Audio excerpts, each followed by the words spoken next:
Behind every business, there's a story. Small businesses around the country are bearing the economic brunt of the coronavirus pandemic. And behind every business, there's a family. A lot of people clearly are in pain right now. For every farm, there's a fight to stay whole. There's hard work. And there's heartbreak. We are going to lose 20 to 30% of our small businesses.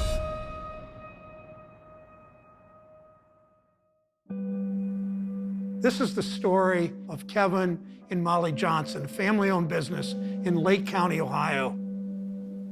We have 10 to 12 employees on a given day. When COVID-19 hit, it was a lot of confusion. I remember being scared and being uncertain. We shut down last week because we ran out of work, and we had enough to come in for another week.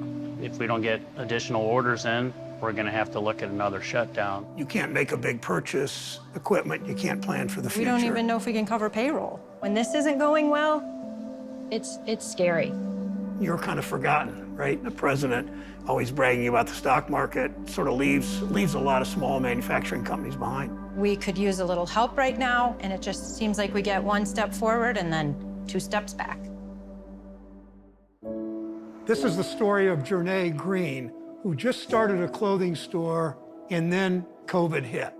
Fashion has been a love of mine since I was a kid. I worked really hard to save money to open this store. Did my ribbon cutting December 14th of 2019, and it was booming, and then bam, here's COVID. It was scary. No one was buying anything. My employees, they're gone. I reached out to my bank, but they stated that they had no more money. It's gone to a lot of the bigger businesses, the $1 million businesses who get the bailout, and a small business like myself is just left to struggle.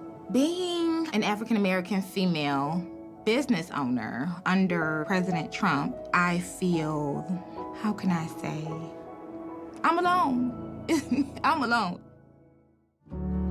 This is the story of Lynn Ta and her 2 restaurants. One closed and one still open. It's always really hard for restaurants to begin. It would be crowded in here with babies and families and crowds outside waiting to get in. It was pretty exciting. And on the day of the shutdown, we were actually reviewed in the Los Angeles Times. On that day, the virus was announced as a global pandemic. It's really, really sad to see. And if we don't turn this around soon, we're going to see this not just be this year, but you're going to see ghost town for Main Street USA.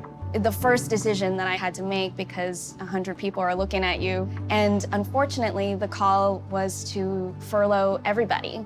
At this point, I don't even see myself in business next month. ¿Qué efecto de esta pandemia ha sido en su trabajo y su espíritu? Es más difícil, mucho más trabajo. Yo voy a hacer todo lo posible por salvar el restaurante. We don't ask for much from government, but catch us when we're falling. And I know that it must feel like you're falling right now without a net. Restaurants are among the hardest businesses to succeed at, but I was going to do it in a way that was going to provide a successful career for not only myself, but 100 employees. This is the story of Dan Reiner. He's a 5th-generation farmer struggling to keep his business alive. I'm not so sure that the president understands that when he thinks about business, I don't think he thinks about farmers as a business. No, he has no clue about this stuff. Dan, tell me a little bit about the farm. We've been here since 1864. Trade tariffs with China have just been horrible. Part of the language in the trade deal said that China does not have to buy unless the price is to their advantage. What kind of trade deal is that? That's no deal. Then when COVID hit, then everything just plummeted. Getting through now, that's the problem. That's the day-to-day battle.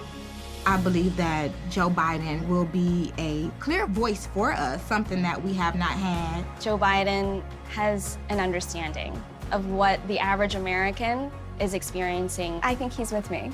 Enough is enough. It's time to help small businesses, middle-class folks manage their way through a pandemic. I have a lot of confidence in Joe Biden. He's a fighter and he's the real deal. We've taken a lot of knockdowns, and we know that at the end of the day, we will endure. We will rise again. Every time I get knocked down, I gotta get up and keep running, keep going, keep going.